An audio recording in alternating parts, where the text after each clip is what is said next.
देखिए, हम लोगों की जानकारी के हिसाब से अभी जो सूचना मिली है, असम के गुवाहाटी में, कोकराझार में और बुकाई गांव में 10 ब्लास्ट का कंफर्मेशन हुआ है। खबर आई हम लोगों को।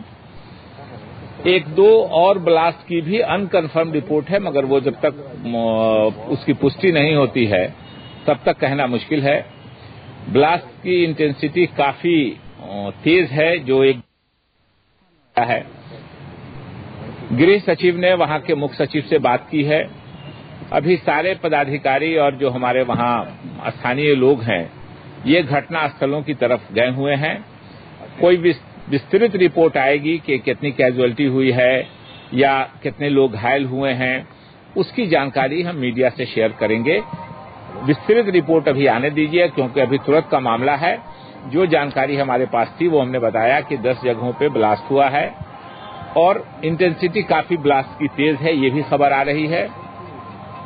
लेकिन कौन लोग इसके पीछे हैं, क्या हैं, इसकी अभी तक जानकारी नहीं है। इसकी जानकारी होने के बाद हम लोग मीडिया से इसको शेयर करेंगे। लगातार सिलसिलेवार बम धमाके हो रहे हैं और असम में जो हालात रहे हैं, आंदोलन लगातार वहां चल रहा था, खासतौर से कितने लोगों की कैजुअल्टी हुई, उनके बीच जो खासतौर कैजुअल्टी अभी कंफर्म कैजुअल्टी नहीं की है उन्होंने, अनकंफर्म रिपोर्ट्स हैं। लेकिन जब तक कंफर्म रिपोर्ट नहीं होता है तब तक मेरा कहना ठीक नहीं है। हम लोगों को कहा गया है कि 15 मिनट के बाद और तफसील हम लोग आपको बता पाएंगे। देखिए, मैं पिछले दिनों आसाम गया था। पिछले महीने में आसाम में इसी महीने में लगभग 3 अक्टूबर को बड़े मैसिव पैमाने पर 3, 4 और 5 अक्टूबर को आसाम में दंगे हुए थे, दारांग और उदालगिरी जिले में, और जिसमें लगभग सरकारी आंकड़ों के हिसाब से 57 लोग मारे गए थे। लगभग 2.25 लाख लोग रिलीफ कैंपों पे, सरकार के द्वारा चलाए गए रिलीफ कैंपों पे थे। लेकिन चूंकि टीवी, मीडिया, इलेक्ट्रॉनिक चैनल की नजर देहात पे कम जाती है, शहरों पे ज्यादा रहती है, इसलिए वो बहुत नहीं आ सका था नेशनल चैनल्स में।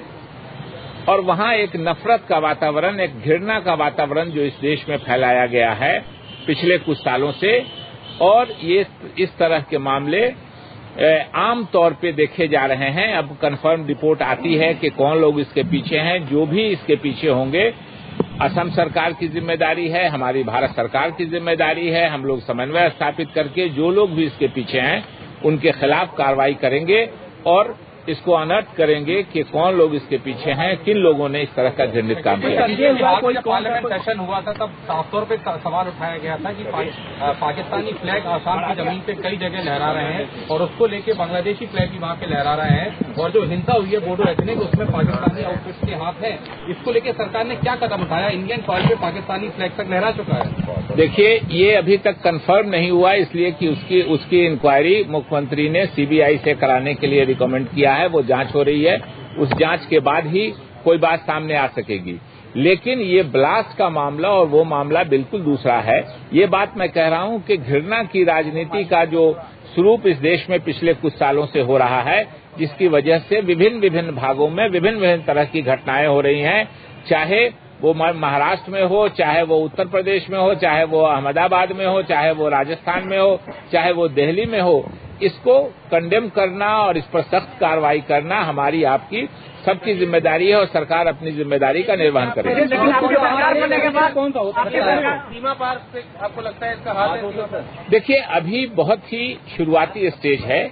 इसमें कौन लोग इन्वॉल्व हैं, सीमा पार के लोग हैं, अपने देश के लोग हैं। अब तो ऐसे लोग पकड़ा रहे हैं आतंकवादी गतिविधि में, जिनके बारे में जो दूसरों पर आरोप लगाते थे।